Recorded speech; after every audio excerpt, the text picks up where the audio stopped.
Welcome to the Mafia Sports Report on the Buffalo FAMbase Network. I'm your host, Tommy, to the highest degree, to the TOP from the 313. And by my side is my main man, my toucan Sam, the one they call the Apex Man, Mr. Mikey. What's going on, Mikey? Happy Monday, brother. Happy Monday to you. I know you're a little under the weather, I am. but you have made it here. You see what we do, Bills Mafia, for you guys. Mikey, under the weather, still shows up for this podcast. Appreciate it, man. Oh, absolutely, brother. Can't miss this one. I spent some time yesterday going through the game, listened to a lot of our fellow content creators to get some thoughts, see what I may have missed, and went back and watched to see what they said matched up to what I saw, and we'll cover all that in the good, the bad, and the ugly. Definitely. Woo! And by the way, Mikey is my right hand man for the chat. So if I miss you, Mikey will probably Yep. get me to highlight it, and I will put it on the screen. So, Mr. Mikey, we are a couple days removed from that ugly performance by the Buffalo Bills in week 2 of the preseason. Let me say that again. hmm Preseason. So I wasn't mad about the loss. I was disappointed Yeah. at a lot of the things that went down. But let's get into some news real quick of the weekend, Mikey. I know you got something for us, so give us what's happening around the league, man. Some news. Oh crap. Yeah, sure. Why not? Give us some news about. Let's start with Um. Jonathan Taylor. Let's start with that one Oh, first. Jonathan Taylor. Jonathan Taylor was granted permission to seek a trade. I'll be really interested to see how this one plays out. And as you know, anytime a running back hits the market, all the reporters say, "Oh, the Bills." And listen, guys, Oh, we it's one, we don't have the money. Two, our problem isn't running back, and we'll get into the problem that we have running the ball. Um, but yeah, so Jonathan Taylor, I'll be interested to see how this plays out because not only will they have to trade assets to get him, they'll have to give him a contract. And nobody wants to pay running backs right now. no. So it'll Listen, be if we didn't pay Dalvin Cook, who was a free agent, mind you, yeah. there ain't no way in hell there. And by the way, the Colts won a first round pick. So let me repeat that. There ain't no way in hell I would Brandon Bean. If that happened, I would say that dude is smoking something, bro. Because why? Why not just go sign the guy and not give up a draft pick and cook? So no, I can't see that happening. And he's gonna want money. It would be like you're gonna have to pay him. So nah, bro, Mhm. nah, ain't happening. Uh, Yeah, I know. We're gonna yeah, get on that too. we'll get on that too. But let's hit Scott's. Scott Yeah, said, newsflash, we signed a running back because we need a middle linebacker and tackle. However, we did sign a linebacker and a we did. tackle today also. We did from the Michigan Panthers of the Yeah, USFL. What's his name? Deshaun something. White, That's how little I know his name. What's his name? Sean White. Oh, okay. I was right on his first name at least. So, yeah, I expect him to be probably cut before regular season. I don't get these weird signings sometimes where Brandon Bean, like, I agree. Like, we go out and get a running back. Like, well, I mean, I get it, special teams, but I mean, like, How many special golly, teamers do we bro. need? Right? Like, what are you doing, bro? Like, Okay, you do so know the weakness right now of what's going on. I know he knows. He's yeah, better than our us armchair GMing, but like, I do want to say this, and I love Brandon Bean. I do freaking love the dude. But why the hell does all of us, I mean 90% of Bills Mafia, for the whole lead up to the offseason, I'm talking about the lead up when we all knew Edmonds was probably going bye-bye, and we were like, hey, the Bills we need to get a middle linebacker, right? What are we going to do? We're going to get a free agent? Are we going to draft one? And it just seemed like Brandon Moon's like, we're good. Meh. yeah. We got Dotson. Like, I mean, I don't get it. Like, I don't understand it. So, Mikey, why? Why do you think okay, that is? let me get to a question in the chat real quick.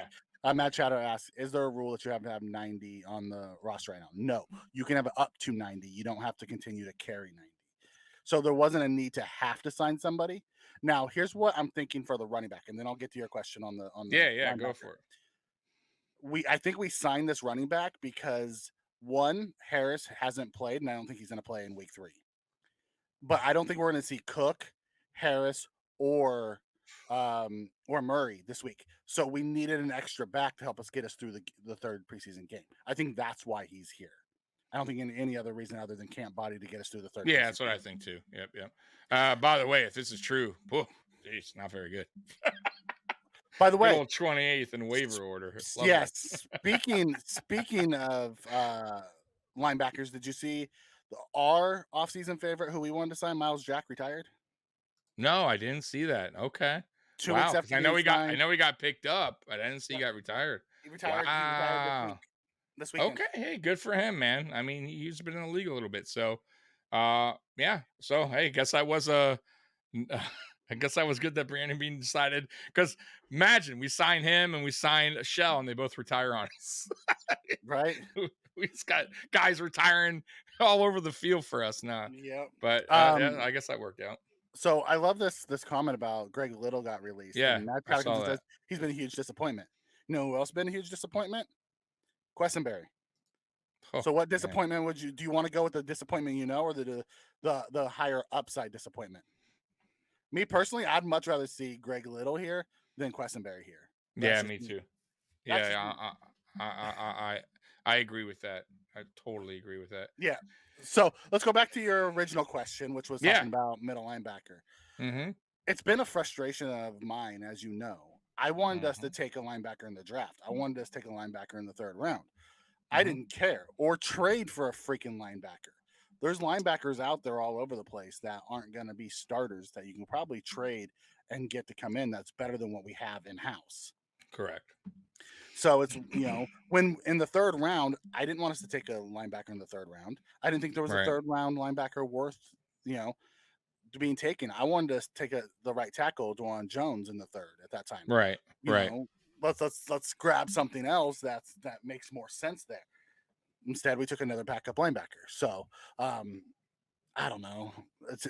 It seems to be every year there's one position that's glaring on our roster that we need to get better at, and our front office just says, "Oh no, we Avoid trust the guys in house." avoids it. And Yeah. and I don't know if it's our front office, if it's our coaching staff that tells our front office, "Don't worry, we have it covered." That's a good point. I mean, but I would think though that Brandon Bean stopped listening so much to the coaching staff after the Tellers like thing. You know what I mean? Hey, Teller, I don't know if he's gonna make this team. Let's go ahead and get rid of the guy. Like I figured by then he would be like, all right, you know what? I'm gonna explore my options. But no, man, listen, he did that with the offensive line multiple years in a row. Avoided it, kept putting band-aids on it, kept signing Mhm. older veterans who just were on their last leg, or re-signing guys that were average at best, like Feliciano. And then we found out the hard way last year that it's not working anymore. You got to draft offensive linemen, quality offensive linemen in this league. You cannot keep Consistently. you can't keep plucking these older veteran guys and expect them to go out there and be what they used to be. It's not how it works. And we kept avoiding that until this year. And I gotta say, I still say we got lucky as fuck. I don't care what anyone says. I'm shocked that Torrance going out of the first round and landed to us. Because if Mhm. he didn't, I want to know what they would have selected at that point. Like you know what I mean? Like I don't even know. But yeah, man, this middle linebacker thing, we all saw it. We all knew Edmonds was probably not going to resign here. Why the hell did they not think about this early on? Go, hey, okay, here's what we're going to do. Instead, they're like, Dotson, and they were talking about Dotson early, bro. And that was the Mhm. thing that I said right then. And I remember talking to you, Mikey, about this because I think I texted or called you and said, they already said Dotson. They're talking like Dotson's the leader right now, a middle linebacker. This is months ago, before Mhm. camp even started. They were like high praise on Dotson, and I knew right there they weren't going to draft a middle linebacker. They had no, or even sign one. I knew right there they're going in house. They were sticking with Bernard and Dotson, and Mhm. then they picked up Klein, which again was like, here we go again. Here we Yep. go again. So Scott comes in and says, "I know Yeah. it's not popular, but Milano had a terrible game." Scott, Milano is in my good, bad, and ugly. So you're on the same page, brother. Mm, You listen to all the same people I listen to, and then I went back and watched the game to see what they were saying. I saw a lot of the same crap. yeah, missed tackles, I'm sure. You know, like Milano was just out of place, and I think it was Joe Marino who asked the question: Is Milano's only played with Edmonds over the last what 5 years? Right. Is that going to mess with his game now, especially with them doing this constant Right. rotation at middle linebacker? Which which guys, I've been saying it, and I know y'all didn't want to hear it. And Mikey was like, I don't know, maybe not, about the whole shuffling the middle linebacker position for the rest of the season. I just think, Mikey, I could be wrong. I could be. And it depends who they pick up, if they pick up anyone. But I could just totally see Klein start one weekend, one Sunday, and then the next Sunday it's Dotson, or maybe Klein goes back to back, and then Klein doesn't do good, or it's a different matchup issue. They're like, Mhm. hey, maybe Bernard. We're going against the Chiefs. I think Bernard can.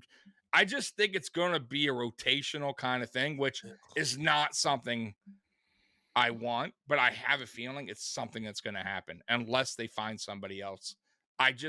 They're all limited, Mikey. We've talked about this. Klein can't pass coverage, right? He's very limited in what he could do. Dodson Dotson is a can't pass Dotson's can't coverage. pass coverage, and I don't know if I trust him at all, really, in anything. Yeah. And then you got Bernard, who is decent at pass coverage, but he has very little NFL experience. So I have no idea what we're going to get out of him. And the time he was on the field, Bernard, he played bad. So and by the way, he's injured.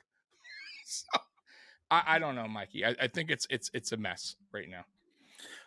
Triggs comes in and says it's obvious that McDermott never noticed the value of Edmonds. They picked Oliver, who is the least valuable of the two. I think they picked Oliver because of the premium position. The defensive tackle, rushing I agree defensive with that. tackle, is the premium position over a off-ball linebacker. Yeah. Although I do agree that in the Bills defense, that linebacker is very important. Mhm. Um, I think they wanted to change the way they were playing the defense because I don't think they used Edmonds the correct way. I don't think Edmonds is a middle linebacker. I think he's a weapon that you can deploy Yeah, all me over the too. place. Yeah, yep. He Um, could play him edge. You you can play even him put him in edge, you can put him DT. outline, you can, You can put him anywhere. I'm because honestly he almost can cover. of a corner. He's just not a great zone cover, you Right. know, guy. So it's one of those things of I don't think we used them the correct way, No, we and definitely didn't. we weren't going to pay an off-ball linebacker 18 million. Yeah, I It agree with just that. wasn't going to happen. Yeah. Yep. So yeah, Any other news today? So Shane Ray retired, yep, or not retired. I'm sorry. retired. Shane Ray's on IR. I'm going to So throw this out there. He probably will retire. I'm going to be honest with you. If he doesn't, I just don't see him coming back to the Bills. I think it was an injury settlement, right? I think no, they wind up. No, okay. I heard he's that just somewhere IR. on Twitter. Okay, I thought I saw that. I could be wrong, guys. But yeah, season-ending IR, There obviously. may be an injury settlement because it's a hamstring and he Okay, could come good. back. So Okay, I if saw that somewhere. Somebody wrote that. I could be wrong, so don't quote me on it. yeah, I'm just throwing that out I there. I didn't see that. I see that we put him on Okay, IR, which ends his season. okay. So if he wants to play this season, Mhm. he can get an injury settlement and then go sign with another team. However, that's going Oh, to be another yeah, team that needs him to come in. yeah, He can stay on IR this year and then come back. Yeah, and learn the playbook and get in the defensive room and get a year of this defense and then come back next season and try to win a job. yeah. I So feel it bad. really depends on what he wants to do. Yeah, yeah. Well, either way, I feel bad for the dude, man. I mean, it Mhm. sucks. I was rooting for him. And then obviously, Doyle is obviously out for this season. Just totally wrecked his leg there, his knee. Oh, And I that is a guy that really, Mikey, I feel that bad. that He was needs a nasty. really. It was disgusting. I missed it kind of the first play, and when I watched it again, I'm like, oh, dude, he's a guy that really needs to consider his future because I don't know after that if he can bounce back from that, Mikey. I got to be honest with you. That's two now on this dude. Mhm. Um, but hey, I'm not him. He can decide what he wants to do, but that's a tough one. That's a tough one. It's gonna be. And it's gonna be because he was right knee last time, and this is left knee. So now, Yeah. and his game was about being athletic. Mm, Two bad knees doesn't bode no. well for a 6'9", three hundred and Right. twenty pound lineman who's supposed to be all about his athleticism. No, it was the other leg, It Scott. was his other leg, Scott. Yeah. The first time he got rolled up in the preseason game one, it was the same leg. This one, when he went backwards and just it broke stuff and tore stuff Oh, and dude, yeah. Yeah, yeah. It's that's that I it feel was for that. Yeah. yeah, Tough position though. It happens a lot more than you think, man. yep. These linemen getting rolled up on, man. But anything else am I missing? Um, News wise. Not that I saw, but I wasn't searching all over the place Okay. Okay. today. So Okay. All right. So anything did I miss anything in the chat before we get off to this segment that we different love Buffalo so much? trying to all these Allen's court building. We'll get into what sucks. What happened to Tom Doyle? Yeah, it does. We'll get into the whole protection of Josh Allen thing. I'll tell you, when you go back and you rewatch, you see a different game than the Mhm. initial one. Some of it was on Allen, some of it was on our tackles. But we'll get into that All during right. the good, bad, and ugly. All right. Well, guess what? It is time for the weekly segment of The good, the bad, the ugly. So, starting with the good, our interior pass blocking. Connor McGovern, Mitch Morris, and Osiris Torrance, who I think locked down the right guard job, although Mhm. they won't officially say it, were fantastic. Now, people can go to the PFF grades and you'll see Torrance had a really bad grade. I don't understand how they do their grades because Unbelievable, right? my my eyes show that he got beat one time and Josh still had a completion on the play. Yeah, I saw that. That's the only time, Right. and he still kind of was there. I mean, but you're right. He would He have got been around beaten if him. Josh. Yep, yep, Mhm. correct, Yeah, correct. But you I just don't see how they grade Mikey. By the way, I I don't don't get the grading system. I don't either.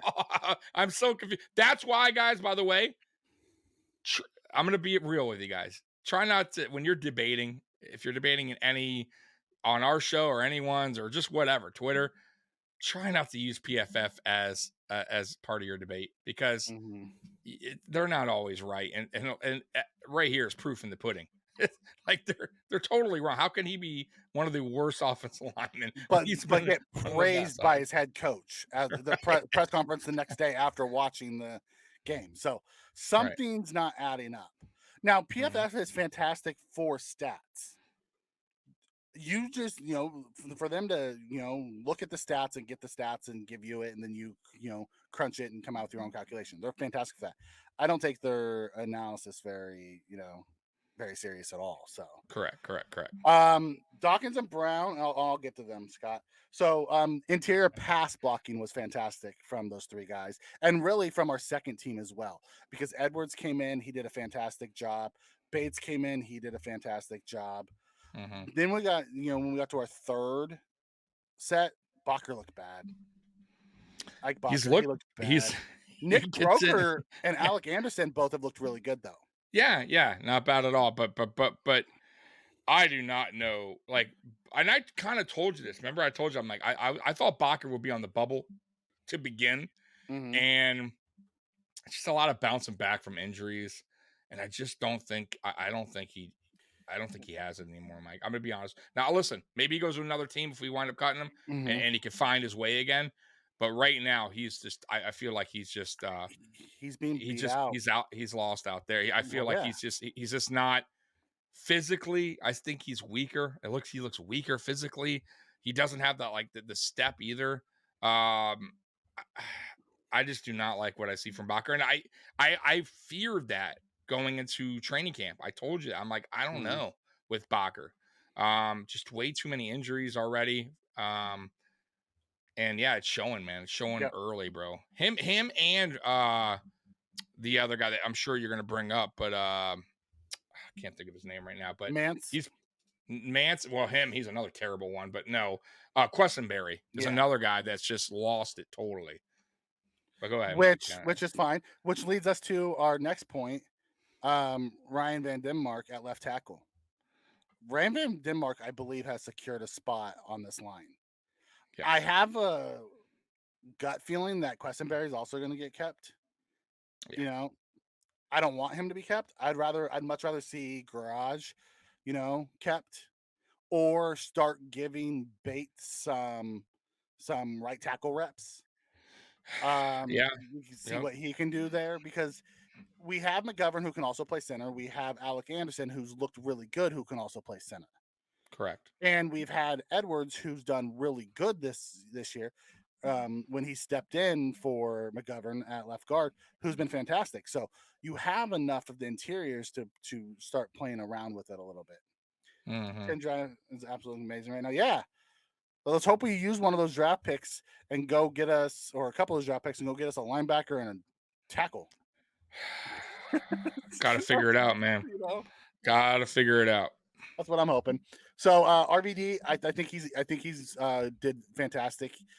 They kept him just at left tackle in preseason game 2. He got no right tackle run, and he was perfect. He was spot on. Gave up no pressures. Looked fantastic.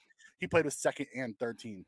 Like after Dawkins left, he played left tackle the rest of the game, and he was awesome. Yeah. Receivers was another good. And when I say receivers, I'm talking about Diggs, Davis, Kincaid, Sherfield, and Shorter. Yep. The rest of them didn't really get a bunch of run. Didn't see much of Tyrell Shavers. Khalil Shakir got one target, and it was an interception. He didn't get much. Right. But those other guys, they look solid. But They did. all. Yep. That's all I had for good. Was those not a lot. Not a lot good. By the way, you heard no running back there. Mikey didn't mention a single running back. So that's not what I want to hear. Yeah, nope. And we'll go to the bad now. The O-line run blocking.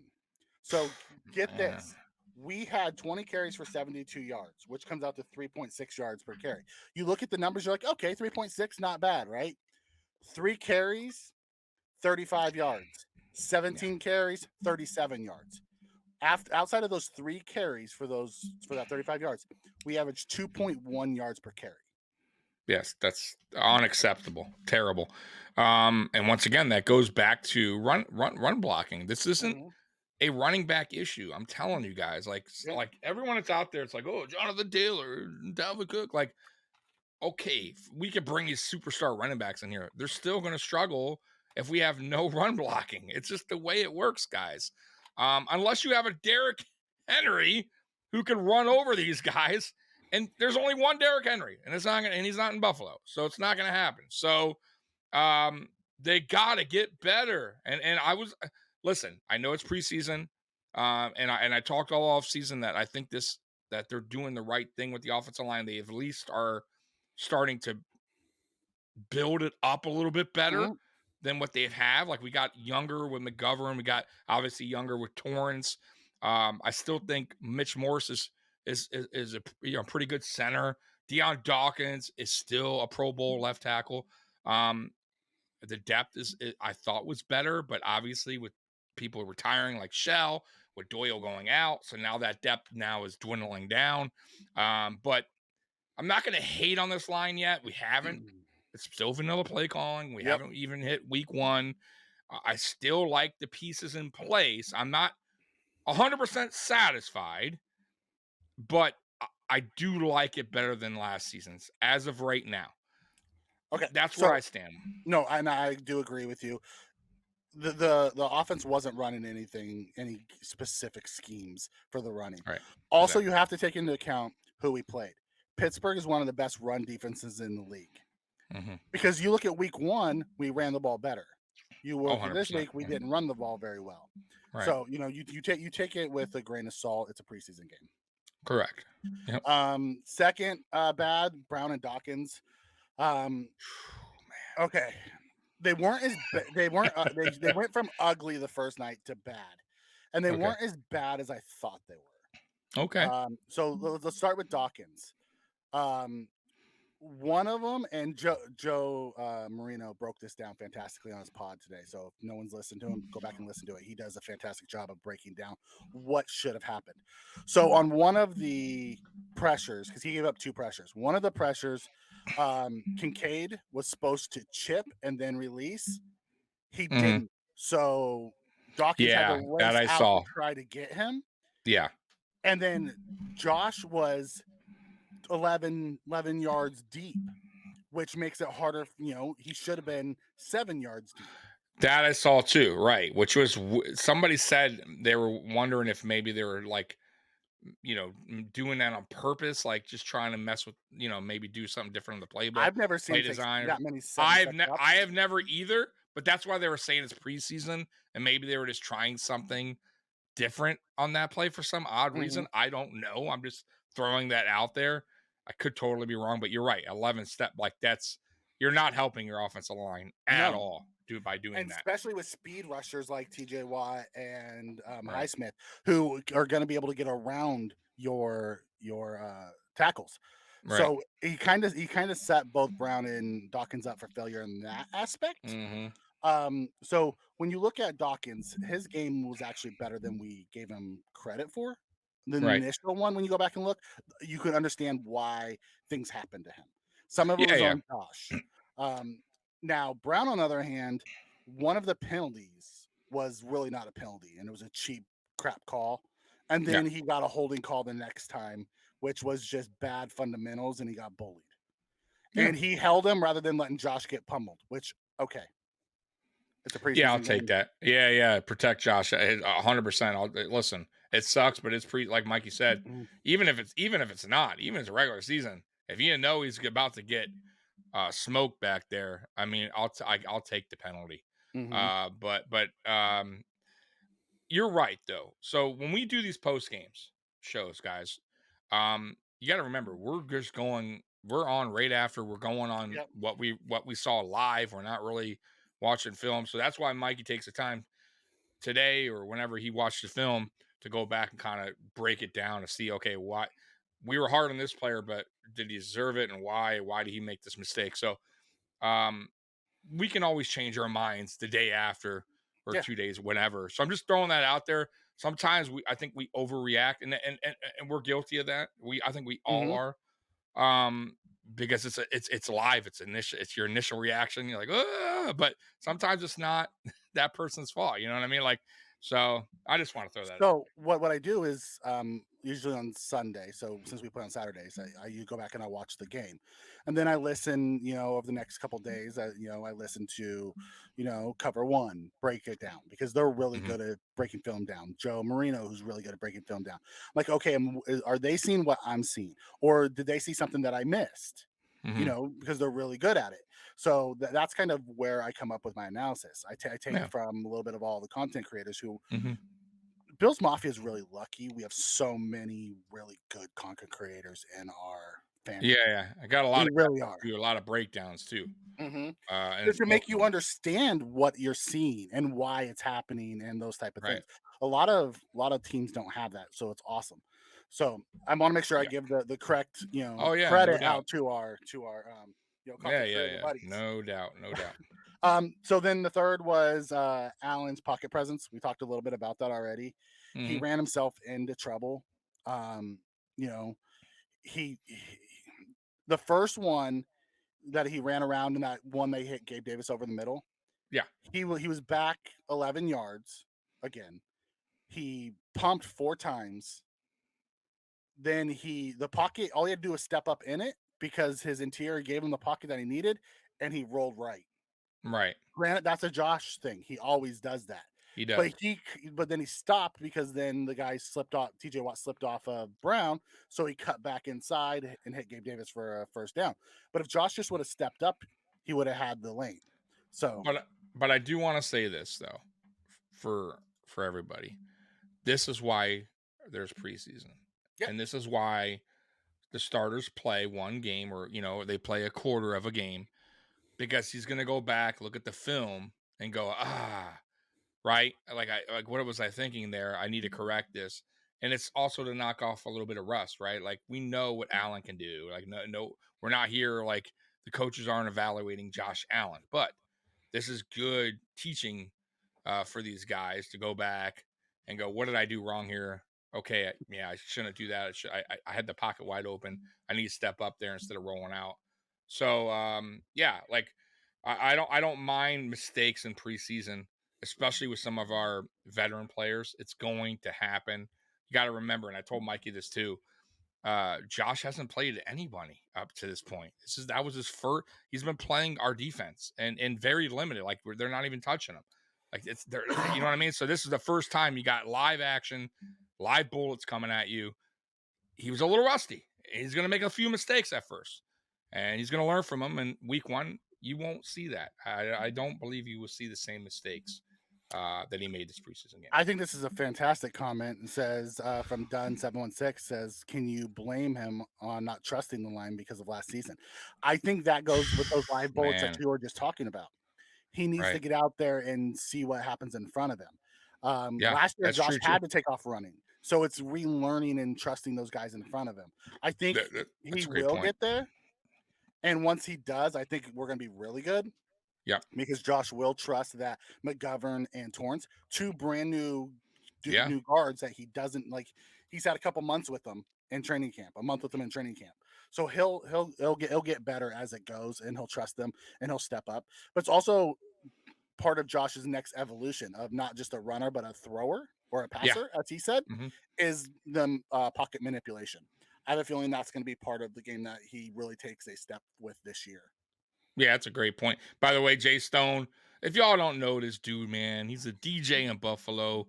By the way, friends with a lot of the players, which is pretty damn cool. Lucky guy. But anyways, if y'all need a DJ, man, hit this dude up. Good friend of the show, man. Anyways, listen, Mikey, I do agree with you on that too. It's a great point that you made about Allen being in there with the offensive line that's fairly new. And yeah, I think there is some, okay, can I trust this guy yet? I got to get the feel for Torrance, got to get the feel for McGovern. And I understand, I totally get that as well. So, but I will say, I'm sure now he gets to feel that he's going to be safe with Torrance in there. McGovern too. McGovern was a bad man. And so that's why too, though, I like if and I'm sure he already went for the film, but he's going to look at the film and go, damn, these dudes are legit. They did me right. They, I feel safe with them right in front of me. So I could step up in the pocket. I don't need to get out of the pocket as quick. So I'm glad that he got that out of the way. And let's just hope, by the way, Mikey, that they do the right thing and start Torrance week one, dude. I haven't seen anything that says they won't. I know. I really fear that. I want to hit Scott's question. He says, honest question. Do you think they've learned anything other than don't play like that again? Penalties and turnovers. I thought they would have learned that after the first game. So nothing tells me yes until I see it. I mean, did you see McDermott's comments on that though? That he in practice all week. Yeah, he pulled them out. But I was like, and he's like, I guess I'll have to think of something different next time. We talked about that on the post game. Like, okay, that's not working. What else are you gonna do? I don't know, bro. You're the head coach. You got to figure it out. Yeah. So I think Josh is gonna be fine. It was his first live bullets. He'll be okay, and he'll learn with those guys. You can say, yeah, well, they practiced together all spring, all training camp, but no one's hitting Josh. You know what I mean? So he knows that. So this was first live bullets. It's a little bit different. So the next bad was Matt Milano. I hate to say it. I can't believe that. I didn't see it like when I watched the game, but on the rewatch, he was out of position a few times. He was. And this goes back to someone's comment earlier when we were talking about it. Does not playing next to Edmonds have an effect on Milano and how he plays? Because he trusts that guy. I agree. They yanked Dotson off the field in the middle of a series and put Klein in. It's a great point, and I'm kind of thinking back to last season, Mikey, when Micah Hyde got hurt. and Poyer sometimes seemed out of position. Mm-hmm. And that's because I think they're kind of covering or watching their partner on the side. Yeah. Right? Like, you know what I mean? And if that communication's not there, like a Poyer and Hyde, where they're on the same page, they Yeah. know where to be. One doesn't need to worry about the other. All's good. Yeah. And great point that you made, Mikey. I'm glad you brought that up. So Milano and Edmonds, dudes were on the same page. They trusted each other. And maybe you're right, Mikey. That's a great point. And And that was let's hope someone in the this chat is who said it. okay. So whoever made that in the chat, great fucking point. And let's just hope that this isn't a thing in the regular season, because if it is, then we got even a bigger problem. Go ahead, Mikey. Yeah. It goes back to, I think Joe Marino said it too on his podcast as well, as he talked about, as we're looking at it, it's going to be a different defense without Edmonds there. Let's hope that's not the case. But they gotta land on a guy. The rotation only messes up the continuity with that team. I know, especially if it's the play caller. So I get it. The next one outside of Milano, I'm not going to harp on him. He had a bad game. It's going to happen. Yeah. He's an all-pro. Pass rush, Tommy. We had 7 pressures on 29 dropbacks. We did not affect the quarterback at all. Yeah. Outside of group. I agree with the one play, the strip sack. Yeah. I agree. There was not much pressure at all. I kind of felt like, what's his name? The second year player there, Pickens, mm-hmm. Right? Pickett, Kenny Pickett. I kind of felt like he just was back there doing his thing, like no pressure. And once again, though, I will say, Mikey, who knows the scheme? I don't know what they were really calling there, so I don't want to dwell on that too much, because who knows? I kind of felt like week 1 was a whole different game plan. Like, I kind of felt like week 1, the way it went was, okay, let's establish the run game. Let's see what we got with the offensive line first. All right. And then we'll we'll start to do a little bit of passing later in the game. I felt like this week against the Steelers was more like, okay, let's get Allen in there. Let's not knock the rust off. Let's see what the offensive line does for Allen. Like, let's get these younger guys in there in the passing game. Let's get Kincaid some more reps, right? What you saw, Kincaid actually stayed in there a little bit longer with Barkley. So I kind of felt like it was just a totally different game plan. Also, the defense seemed a little bit different too. I kind of felt like the defense was a little bit more rushing to the quarterback in week 1, and this week a little bit more of our defense we saw last year. Yeah. So who knows? They could just be mixing things up, just seeing what they like and what they don't, which I think that's what preseason is all about. It's also for the coaches, right? They're also learning what they got on the field and what they can and cannot do. So I'm just throwing that out there, guys. That's why the preseason is important, but it's also something that you don't need to really like take to heart, where it's like, oh, we're a terrible team. Oh, because look, and I'll say this too. Look what already happened today with the whole Diggs thing and Stephen A. Smith. You lose a preseason game, and it's like Diggs wants out of Buffalo. Now, if we won that game, I swear to God, you wouldn't hear he wouldn't have said that. But it's just him to talk about something, right? Yeah. Man. So a lot of fans bite into it. That's all I'm saying, guys. Don't bite into the hype of preseason bull crap. It's So go ahead, Mikey. Sorry. So no, it's fine. So, but you also have to look at why they weren't getting pressure. And someone in here said they were going with a lot of quick stuff. They did go through quick stuff, but they also went downfield a little bit. And we saw Ed Oliver get out of his lanes. We saw Poona Ford on. I thought it was Ed Oliver who got blocked, but it was Poona Ford who got blocked on that long touchdown run. Okay. So I actually saw a breakdown. It was a beautiful breakdown. I don't know if you saw this. I forget the channel, and I apologize. I think it was like Buffalo Bills Consolidated or something. But he did a great film breakdown on that play, and I appreciate it because I didn't see it. So on that play, Poona Ford actually gets tripped by a Pittsburgh Steelers lineman. Okay, and when he got tripped, he fell and I'm sorry, not Poona Ford. Tim Settle got tripped, and when he got tripped, he fell into Poona Ford, which caused Poona Ford to fall down, and that's how that gap opened up. because once that opened up, boom, then it was off to the races. You get what I'm saying? So it started with Tim Settle getting tripped by the lineman who stuck his leg out. Now, I don't know if he done it purposely. I'm just saying he did get tripped I up. didn't see it, so I can't. Yeah, you got to watch. I'll show you their tape because, Okay. man, it shows you guys everything. So Settle getting tripped up, falls on Puna Ford falls, and boom, the lane's wide open. And before that, though, before he fell, Yeah, he got see? reach blocked. He got reach blocked too. Right. And he Yeah. was going to get sealed. Now, Puna Ford can go through a reach block and still make the play.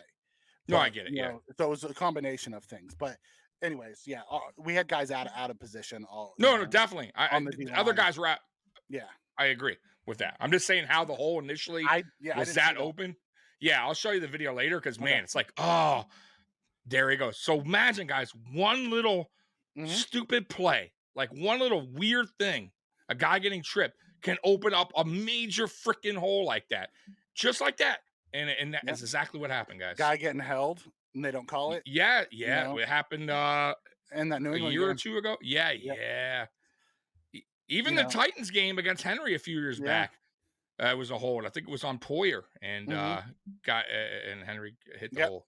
And they went the distance. So, Yep. and then my last one was special teams. Our return and coverage units were hot garbage. Oh, dude, nothing's going on with that. I Like, I just swear, kneel the ball. damn balls. Yeah, Our freaking starting field position when Josh was on the Right. field was the 11, the 16, and the 9 or something like that. right. He By didn't the even way, out to the freaking 20. by the way, so y'all know I had to buy the Madden 24 because I had to, right? Josh Yep. Allen, he got it. So I'm not a fan of Madden. I got to be honest with you. There's so many glitches. Anyways, it's a little bit better. I'm gonna throw this out there if anyone wants to buy it. It's a tad better. There's still many glitches. And today, Mikey, I tested out the fair catch at anywhere before like 25, just to see if Madden didn't mess that up. So when I fair catched it, the announcers say, "Oh, what is he thinking?" But they still put you at the 25. So it's still a glitch because the announcers should know better. It's not a mistake. Yeah. You know what I mean? So it's just Madden, typical Madden with little things like that is what people go, what is oh, and another real quick thing, Mikey, so funny. I had a player get injured, broke his ribs, Mhm. but he got up and celebrated the play because we got a first then he got down. hurt. Yeah. And it says he broke his ribs, but yet he's on the field going, yeah. That happens all the time in every Madden. What he do? You know the Madden I missed the Oh, most? God. Remember when they used to have the ambulance drive onto the field? I And the love guy it. was Ran laying over out? people. Now Yeah. that's funny. That's funny. I like that. I'd rather have that. Go ahead. Throw that glitch out there. Yeah, I'll tell you, I won't get Madden. I get Madden every year on Black Friday when it's on sale. That's it. true. But you do need to get this one because you'll have will. you got to Yeah. have a Josh Allen. Right. Okay. I get Madden every year because I have every Madden ever made, and I get it every year on Black Friday. That's smart. No, it's real smart. Yep. And by the way, if you want to wait a year, you can get it for $2 at GameStop used because apparently they lose value like that. Yeah, So- yeah. I'll pay the $20 or whatever on Black Friday. right here. I don't blame you. The ugly. Where else to start but the middle linebacker? We've already talked about it. And someone said, I think it was Dunn who said it, on that long touchdown run, Dodson was supposed to be on the outside, and he got caught up in the wash, and he didn't scrape over the top. Correct. That's a bad play by our middle linebacker. Yep. Dodson and Klein both looked like crap. Yep. You know, it is Yep. what it is. And it's funny because the announcers are trying to still make it out like, oh, they have Klein in there because he's he's the guy you're going to trust more. He's, yeah. He's the veteran guy out there. He's the guy that McDermott's going to trust, and boom, he gets like missed tackle. Yeah. What do you got to say now about our good old AJ Klein? Yep. So we talked about field position. It was horrible for us. That was so ugly. Terrible all game. Yes. Starting inside our own 15. 8 or something. Yeah. At one point it was like the 8 or something. Yeah. Like seriously, Josh's 3 series, it was the 16, the 11, and like the 9, I think. It was bad. It was real bad. The turnovers plagued us again. Oh my God. Yeah. The Barkley, turnovers. turnover Barkley. And it's so funny because I text you as we're driving, and I'm like, well, I told Mikey, I'm like, well, there we go. Matt Barkley, he's our second string, baby, making plays. Because he started off okay. Started off how he started off how he was the last game, right? Like he continued off, right? And I'm like, okay, shit, maybe Barkley's a new dude, right? We were seeing a whole new Barkley. He gets down, goal line, and here's Matt Barkley. There's the Matt Barkley I know. Triple coverage. Yeah. With a real Matt Barkley, please stand up. And he sure as hell did. I love the guy. He's great for the locker room. Mm-hmm. But yeah, no. He's not a QB2. Dude, that pass later on that he just lofted up. Did Joey Porter when he threw it right to him? Yes, Joey Porter Jr. was, I swear to God, I was like, there's no way he had a guy hit in the arm. There's no way that pass was that lazy and hanging there that long. And I'm like, no, that's just Matt Barkley. It's a terrible pass. So, guys, remember last week, y'all were like, Matt Barkley, not all y'all, but some of y'all. Now you see why. And by the way, Barkley. Yeah, go ahead. By the way, Allen's stats look just like Barkley's stats the week before. It was against I know exactly. Well, right now you're going against the 3s and 4s now. Yeah, except Allen didn't play as bad as Barkley did in his second team reps. Correct. Well, big difference. You're going against 3s and 4s, which once again, guys, it's scary. I got to admit, like neither one of these guys are doing it for me. But honestly, guys, let's be real. Yeah, Kyle Allen has to be the guy. He's younger. He has a better arm. He can get out of the pocket. More athletic, right? Like you can't go with the older, slower, noodle arm Barkley. Like I love the dude, but I'd like to match them together. I'd like to put Barkley's brain in Kyle Allen's body because Barkley's really smart and he knows what to do. But he's just he doesn't have the tools to do it. He's never had the tools to do it. You know what I mean? And yes, and I love that. Like listen, why I like Matt Barkley on his team because yes, put him on a practice squad. No team is picking sorry ass Matt Barkley up. No excuse. No. I don't mean to be mean to the guy, but no one's picking him up. But he's perfect to have with the young guys. He's just perfect guy, and Josh loves him. Like he's just a guy, good guy to have there in the practice squad. But other than that, I don't want to see him. Scott, that's a beautiful saying. Barkley is the definition of the good, the bad, and the ugly. Yeah, more the bad and the ugly, but yeah, I agree. You are right there. There's a lot of late round flyers I wouldn't mind seeing, but you guys have to remember bringing another quarterback in, he has to learn the offense. He's not going to be ready. Yeah, it's going to be Allen to start. It's going to be Allen. The only way I could see that happening, honestly, Mikey, and let's God forbid that don't happen, is if Josh got hurt for the year or something. Mm-hmm. Then I could see them because there's no way they would roll with Kyle Allen the whole year. I could see them potentially going out and trying to find a decent quarterback, right? Or maybe even making a trade for a guy that they think can maybe hold this. Yeah. Keenum, but other than that, Mitch, there's no reason. No reason to bring a guy in here. Right. I'm just throwing we would go out and try to get the Mitch Trubisky's, exactly. A guy that maybe can get us through the playoffs if we're you know what I mean? But other than that, they're not honestly, guys, backup quarterback is my least of my concerns right now. It really is because I don't think Allen's going to get hurt. I'm hoping, at least knock on wood. Mm-hmm. But go ahead, Mike. This is awesome. Topper Harley comes in and says Josh is probably the only QB in the league who has his two best friends as his backups.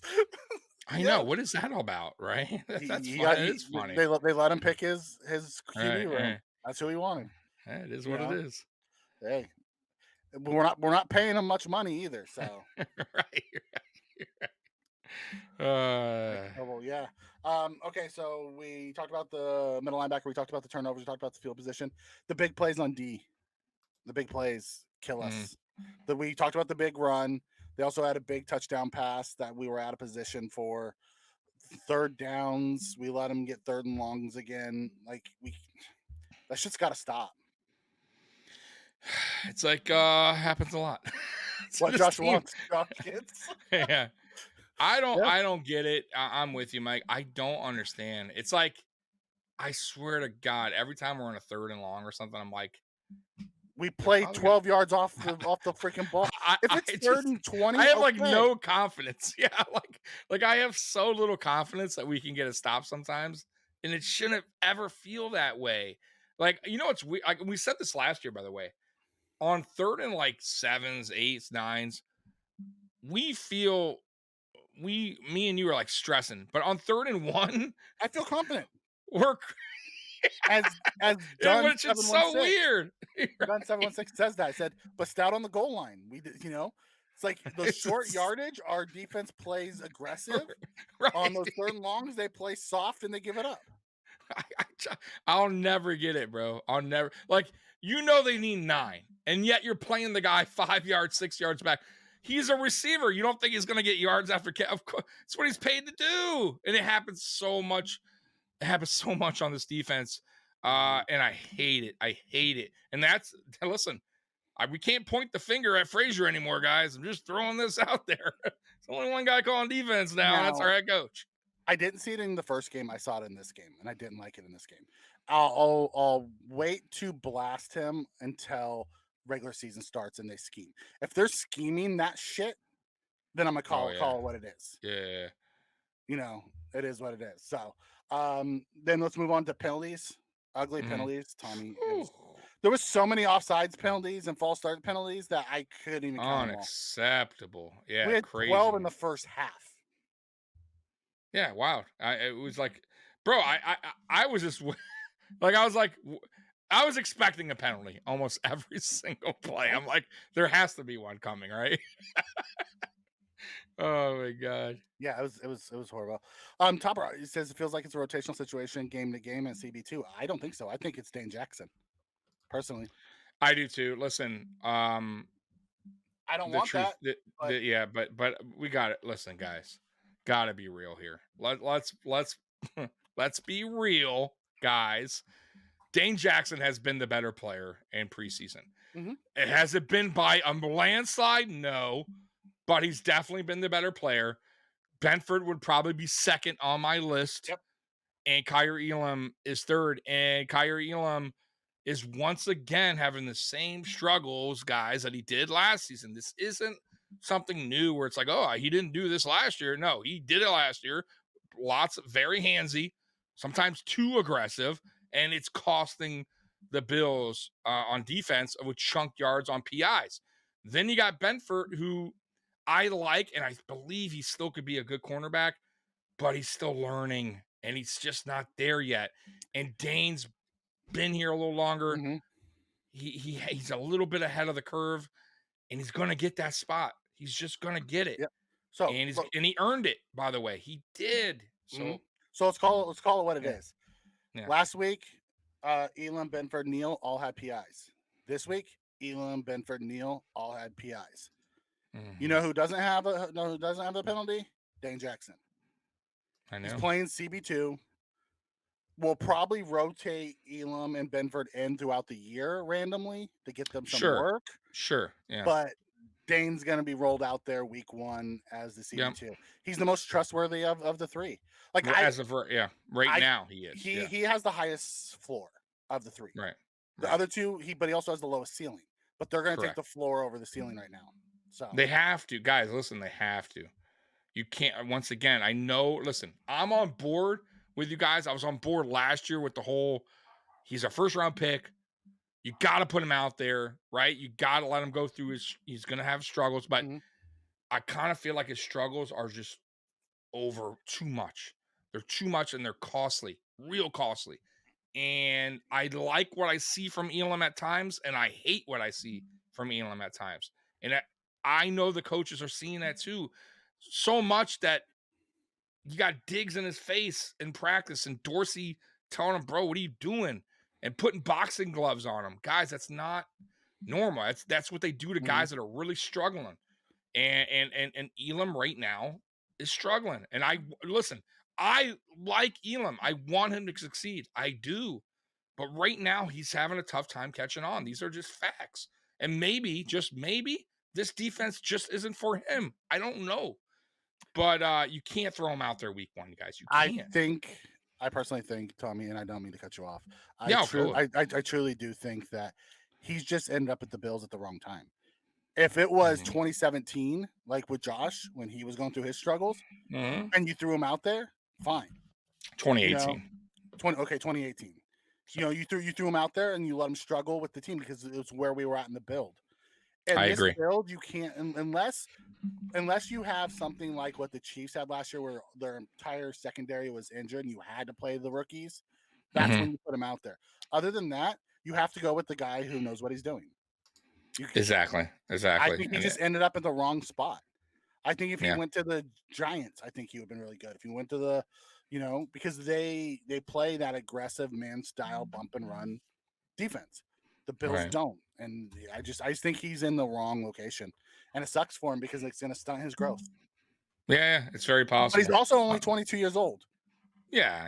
I mean, I am not giving up on Elam, guys. So this isn't a bash Elam thing. This is just he's not ready. He's not ready. And it's okay. I'll be honest with you. It's only his second year, guys.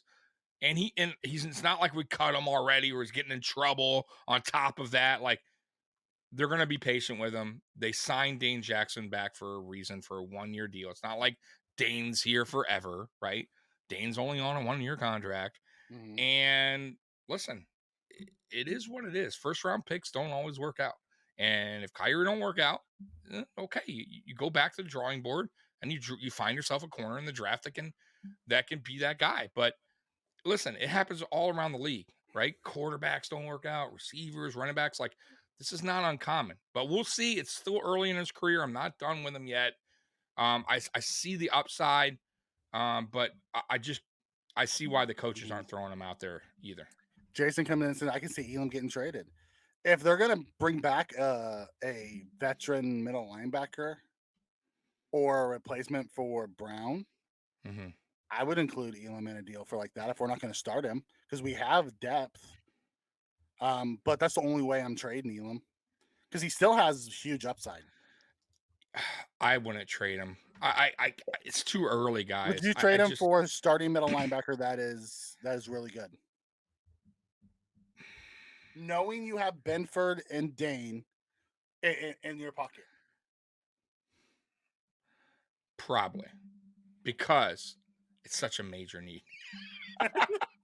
Right? And I feel comfortable enough with Benford in case something happened with Dane, that Benford could come in and not do the same mistakes that Elam's making. You get what I'm saying? Like, I would trust Benford enough that, Benford, hey, like I'm saying, Dane Jackson goes down, cool. Benford, I trust him.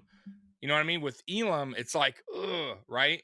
So, if that were to happen, I'd be on board with that. I wouldn't be mad about that. Yeah, I wouldn't either. I don't think it's going to happen. Trigg says, like I said before, that was McDermott didn't want Elam as a panic pick because they wanted McDuffie. I do agree with that too. He was the last of their first round. Can we trade him for Jonathan Taylor? No, Jonathan Taylor costs too much money. Yeah, it ain't going to happen. It's not going to happen. Right. It's one of those things that's just out there. There was a comment in here I wanted to get to. Yeah, Buffalo Dave operator comes and said, why do we sign another running back? Because we have Harris, who's hurt. We have Cook and Murray, who's not going to play this week, and that leaves us with 2 running backs on the roster, and we needed a third one to get us through the game. That's why. Yep. Well, Don 716. I don't think signing Ty Johnson was what put us out of the Taylor signing. I think no, money that... and compensation, because you have to remember, it's not only the first round pick or whatever you're giving up for him, you also have to sign him now, and he has a $10 million cap that's coming. Right. Yeah. You're not going to get him on. You don't want to. No. I take that back. He's not 10 million. I think he's 4 million. I think he's 4 million this year. Yeah, but either way, you don't want him as a loaner. You're going to want, if you make that trade, any team more than likely is going to want to extend him. You're going to pay him right away. Yeah. And they want a first round pick on top of that. So, no, man, I'm good with that, guys. Like, trust me. By the way, John. Yeah, go ahead. I'm sorry. And Johnson, by the way, real quick with the Ty Johnson. You got to remember, a lot of these guys that we're signing, they're not necessarily going to make the team. Like a lot of these guys could be cut later on when other free agents come available. They could be cut just like that. So I wouldn't think like, oh, he's making the team. Like we'll see. He's a camp body to get us through the third preseason. Yeah. That's why he's there. Mhm. Because you're not going to see Cook or Murray or Harris in this upcoming game. So it is what it is. And then the last one we already talked about, it was the injuries. Doyle and Ray went on IR. We got to injuries kill us, man. We can't have another year of those type of injuries. Any idea on what middle linebacker could be traded for before the season? Isaiah Simmons. He's a different kind of middle linebacker. You have Malcolm Rodriguez in Detroit, who they now have the first round pick, Campbell is not now. Jack Campbell. Yeah. Yep, who's now the first round pick. So now he's in a backup role. Kansas City has like seven linebackers that can play middle linebacker. One of them's not going to make the team. They signed like 7 of them this offseason. Everyone went there. Trade for Edmonds. Yeah, we don't want that $18 million cap hit. No, thank you. And Stephen A. Oh my God, Stephen A.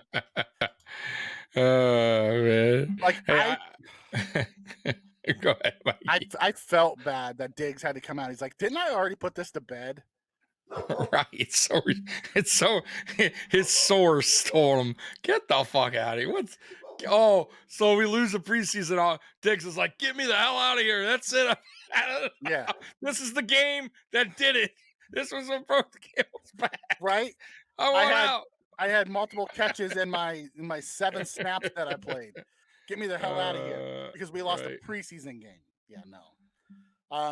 Like Diggs didn't even cryptic tweet about that shit. He just came out and flat out said it. It's lies. I thought I already put it into this crap. Yeah. So man, Spears Bills talked really once said. Trade for Edmonds, no. Said it like 3 times. No. It's not gonna $18 million a year. We don't have the cap for it. Right. Who you ship it out for Edmonds? That's gonna exchange the money. Right. That's so is that it? Or you said you had one more? No, there's okay. So one more topic before we get off for the night, and I wanted to talk to you about it. And I know, by the way, Scott Blakely brung it up way early in the show. I don't even know if he's still on here. But McDermott. Let's talk a little about McDermott and the role he's taken this year, Mikey. And I know you have a little bit mixed opinion on it. Yep. Than I do. So McDermott, first time head coach and defensive play caller, right? Defensive coordinator. In a way, and I'm not saying like this is gonna happen, I am concerned that this is a little bit too much for him, and it could weigh on him as the season goes on. He's juggling 2 different things now, and there's not a lot of head coaches in any sport that can do that, right? There's very few that can do multiple jobs, right? You got some coaches that are head coaches and GMs, right? Or, defensive coordinator. And I think, like you said, I think you told me he's the only one that's a defensive coordinator and a head coach in the NFL right now. But there's some coaches that are head coach and offensive coordinator, but there's very few. There's not a lot out there, guys. So I am a little concerned that maybe this is just the pressure is going to get to him. And like I said, I'm not saying it will. I'm just saying I'm concerned because I just kind of feel like he hasn't been a head coach in this league that long. He's not like an Andy Reid where I would be like, oh, okay, Andy Reid's been around 30 something years. You know what I mean? Like he can do it, or Bill Belichick, right? And I just don't know if he's up to the task. You know what I mean? And I know he probably had a game plan for it. But my thing is like, okay, what if it doesn't work? Let's say we're midway through the season, Mikey, and he's struggling. Let's just say like things are just not going right. And I want to know, does Bean and the Bagulas tell him, hey, we'll let you finish out this year, but we're really going to need to bring a coordinator in because we like you as head coach. But clearly was a problem. You know what I'm saying? I just feel like, man, it's a lot on his plate, Mikey. There is so much on his plate and a lot of pressure, and there's going to be a lot of talking from media, from local media, from national media, if things are not going well. You know what I mean? And that it will fall on him, and he's going to have to answer that because there is no more, oh, Leslie Frazier taking the hits. You know what I'm saying? It's all McDermott now. And I just feel like it, I don't know if he's ready for that. But we're gonna have to wait and see. But go ahead, Mike. Yeah, no, I was gonna say there are 3 former defense coordinators on his staff. So if it's really going as bad as you say, I guarantee you they're gonna have him turn those play callings over. But there's been 2 preseason games, and I have yet to see a him not be able to focus on what's going on. There was a 4-minute drive at the end of week 1 that we ran that he was part of that killed the game. There was a 2-minute drive at the end of this game that he was focused on, and they scored a touchdown. So that type of stuff is where I think would be pulling away if that happens. We haven't seen a lot of defense not ready. The plays are getting in and out. So I don't struggle with, or I don't have the concerns you have around it. Mhm. I also believe they have a contingency plans in place. If something goes bad, Eric Washington was the defensive coordinator. They have Bobby Babich who can be a defensive coordinator, who's ready to be Yeah. a defensive coordinator. Then they have Butler who could be a defensive coordinator. Like every level, one of their position coaches are all set up. They brought in a senior defense assistant who was a defense coordinator too. So they always have that there that he could say, okay, I need to step back because this isn't working. I'm gonna install you as my defensive coordinator, and we'll work together as we call the Yeah. games. I guess I'm going back to the whole when Frazier took the season off thing, right? That Which was a we all, nice way of saying they right, parted ways without saying they fired him. right. I just want to know, leading up to that, right? You figured that Bean and McDermott talked Mhm. clearly, and I really want to know, like we'll never find out, but I really like want to know, like, if McDermott was already set, like, hey, Bean, look, I can do it, I know I can, or were they initially going, hey, maybe we can find one out, in house, or we'll Mhm. look for one. I kind of the way it seemed to me was it was already set. Mhm. The way Bean was like, hey, I trust McDermott. McDermott's going to be the play call. Like it was already set already. That's kind of why I feel like that was already something that was planned. Like, because why do it so quick? Why already come out and say, "Hey, I'm gonna," you know what I mean? Like, I'm gonna take the role on. Like, it was the same day. Like, it really was the same day, Mikey. Mhm. That what? Like, normally when that happens, you go out, you look for something. Like, we're gonna do some interviews, and if they took no time in saying, McDermott's gonna be that guy, so I kind of feel like that shit was already in the works, right? I I mean, it could be wrong, but Me personally, I think that came from the Pagulas, as they're asking why is our defense always failing us in the playoffs. And McDermott, you got this job because you were a defensive coordinator. so It's you your do it, job. No, I think it was you need to fix this crap and and fix it he just quick. And he's like, okay, I'm gonna run the plays. If I'm gonna go down, I'm going down with me calling the plays, not somebody else calling okay, the plays. okay. Very much like Mike McCarthy this year is running Dallas's offense because he said if I'm going down with it being my call, not somebody else's call. Now, I'm not saying that McDermott's gonna get canned or anything because he just got the He new just got deal. an yeah. I don't think so either. I just think he got to the point where he's like, I need to take this over and be, we can't be so, soft zone in the playoffs. We have to be more aggressive. And he's a more aggressive Yeah. style defense coordinator. And I've been saying it like since all season. I am excited to see that style of defense from him. That Carolina style of defense that he had in Carolina, where Hmm. he was a top 5 defense while he was there. Um, but like I said, I don't even know if I'm so worried about him being a top 5 level defense coordinator. I'm more worried about the head coaching side of things. You get what I'm saying? Like, will he get distracted with the coordinate? It's just that's the part where I'm saying, like, it's like a lot on his plate, and will he kind of get overwhelmed, right? Because there is like, even he said it himself that, man, it's gonna be a little uphill battle. I got even some of the players like, man, like he has to change like the way he is when he comes in the defensive room and the way he talks to us compared to now he's a head coach. You get what I'm saying? Like there's just different ways of him being a coach. It's just different when you get into the defensive locker room. You know what I mean? The defensive room, and now you're into now you're talking to the team. Like, so I don't know. I don't know. We're gonna find out. There's no other way around it. It does concern me, is what I'm saying.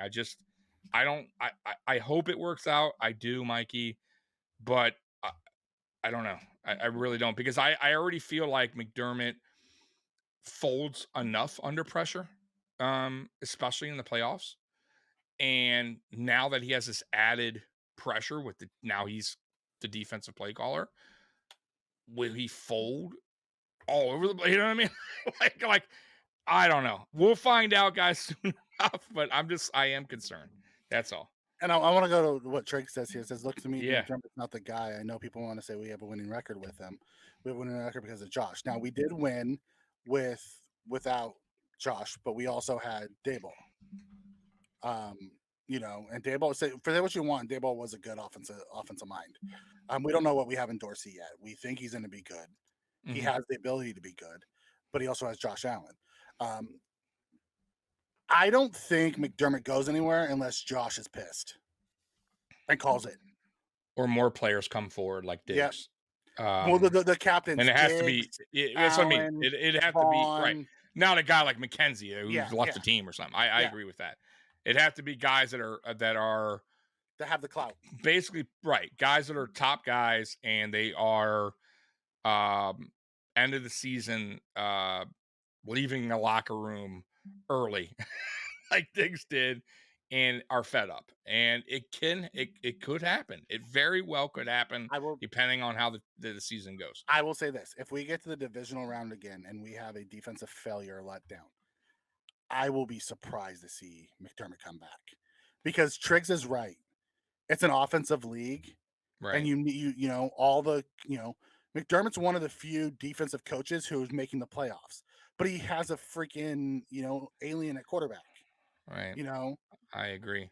I here's my problem with McDermott. I said, listen, guys, I said it in a video.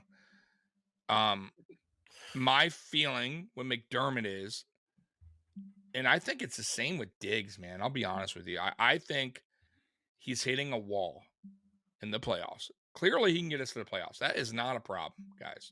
I have no concern of this team getting into the playoffs. None. Zero. Or winning the AFC East. I'm that confident of this team as far as regular season goes. It's the playoffs where we tend to drop the ball, right? And that goes on our head coach, because a lot of the stuff that's happened, especially on the defensive side, lays on McDermott, who's a defensive head coach. And I kind of feel like McDermott is hitting a wall and he hasn't figured it out yet.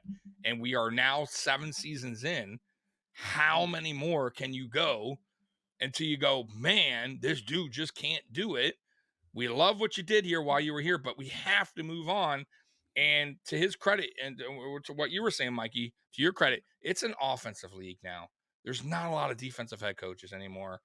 I'm not saying a defensive coach can't win a Super Bowl, but it's right now showing that it's not going good, right, for McDermott, as far as we haven't gotten to the Super Bowl yet, and we're failing in big games. So this is my last year. I got to be honest with you. This is my last year backing him as a head coach. Like, I'm still on board with McDermott, but this will be my last year as far as how far he takes us. If he gets far with us, maybe I'll reconsider. We'll see, how the game goes if we do get bounced out. But if it's an epic failure again, like a total letdown, like the Bengals game, like the Chiefs game, the 13-sack, yeah, I will tap out and say we have to make a change. And I don't think it will happen. I got to be honest with you. I think they gave him the extension, and I think he comes back another year. I just don't think they fire him. I think they're sold on McDermott. We'll see. Like I said, I still have confidence that he can get us to the playoffs. It's when we're in the playoffs is where it's shaky. Yeah, it's he's being out schemed by offensive guys. You have to remember, Andy Reid had to leave Philly in order to win his Super Bowl. Yeah. Andy Reid could have stayed, he was there No, for, you're right. He went through multiple quarterbacks. No, you're You right. know, You're like, absolutely right. It's one of those things of sometimes it just doesn't work in that location. Because McDermott could end up like Marvin Lewis in Cincinnati, get you to the playoffs every year, but just can't get over the hump. But And I will say this. I don't Yeah, want sorry, that for sorry to cut you Josh. off. I just I don't didn't mean want to it. cut you off. Yeah, it's fine. I just don't want that for Josh. I don't want Right. us to waste his entire prime hoping that our defensive Exactly. guy can get us over the hump. Exactly. And just heads up too. And I know a lot of you guys like McDermott. I do too. This isn't a bash McDermott thing once again. No. But I will say this, guys. Got to remember, when you're a good team, like in any sport, baseball, basketball, and the head coach is just, he's getting you there, but he's not getting you all the way. Most of the time, these GMs who built that freaking team, like Bean, they're not dumb. They're not going to go out and get a coach that doesn't know what the fuck he's doing. Trust me when I tell you, look at the Golden State Warriors, right? They had it, but the coach just, and then he went out and got a coach that can take him to the next level. Mhm. That's what I'm talking about. So I don't think it would be like, because I hear this a lot, Mikey. Get rid of McDermott. We're back in the drought years. No, we're not. Why would we be back in the drought years? This is a team that's built to win. But sometimes you need a leader that could take you all the way. And sometimes that head coach just can't do it. And we'll see this year, but I'm just saying, if it happened, if McDermott ever had to leave or got fired, I'm confident enough that Bean would go out and get the right guy to lead this team. I don't think he would go out and get a Greg Williams. You know what I mean? A Dick Duran. Like, I'm just throwing that out there, guys. Like, don't worry about that part if McDermott ever left. That's all I'm saying. I'm a big McDermott supporter. I loved the hiring of him. I've been following him since he was the Eagles, DC.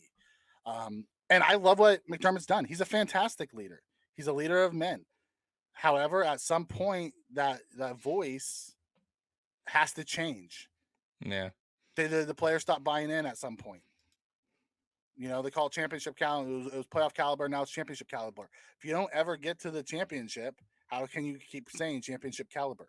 Right. Yeah. And players eventually you got to remember too, guys, we're not on the team. Yeah. Right. I'm not a player. I'm not Josh Allen, like Mikey said, in his prime, Diggs in his prime.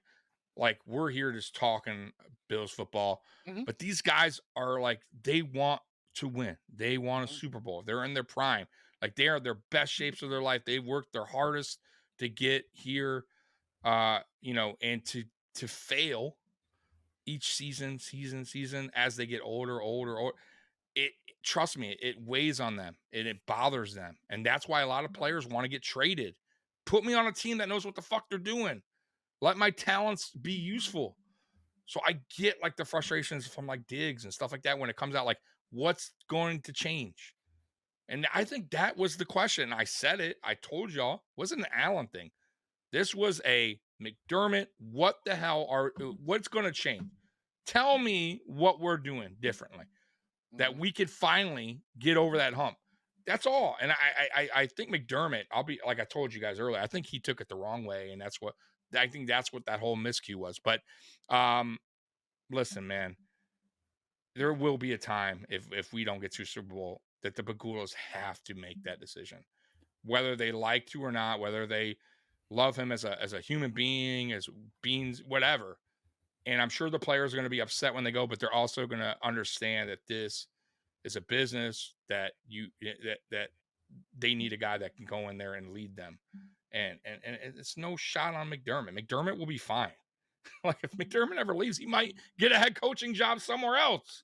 Just but you know what? Out there. I'm gonna put this out there. Yeah. It's not gonna happen because we're winning the Super Bowl this year. Yeah. So we don't even have to worry about that. Talking about.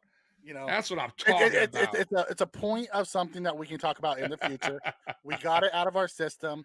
We're backing McDermott. He's going to be the difference in scheming up our defense in the playoffs to get us past Cincinnati and Kansas City and bring that first Lombardi home. Damn Skippy. All right. Any last words? Anybody in the chat we missed or anything like that? I don't want to miss anybody. Matt Chatter wants to know if you're a McDermott. He's a McDermott. He's gonna cry. He likes McDermott. He loves I never the said culture. Okay. I I'll go on record. I said I respect the shit out of McDermott. I respect the hell out of Brandon Beane for what they've done for this team. No doubt about it. Like, I would never say like they didn't do shit if they ever leave, right? But I am also a realist, and you gotta eventually. I can't just die at 7 years old and not have a Super Bowl here. Like, I have to, like, you know what I mean? Like, we have to eventually come to the conclusion that he's not the guy. And by the way, guys, we love the Bills, but there's other sport teams that go through the same shit with their coaches, and they have to. And there's fans that are like, man, we love, like the coach in Bengals, Cincinnati, Lewis, right? Man, great guy. I love him, man. Always playoffs. Like, he got his team playoffs almost every year. Just could not get them to the promised land. And look, they bring in a younger coach, got him Super Bowl. Like, I mean, they lost. Now, mind you, Joe Burrow, I get it, but it got there. Like, damn, like, at least, like, where are we? Listen, I think this team has had chances to get to the Super Bowl already. The 13-second season in 2021, I believe that was a Super Bowl run that we could have had. I think last year was iffy, but I still feel like we could have gotten there. Right. I know a lot happened, but I still think I get it, but we were still 13-3 team. I still feel like we had the team, but I get what you're saying. It was a lot happened.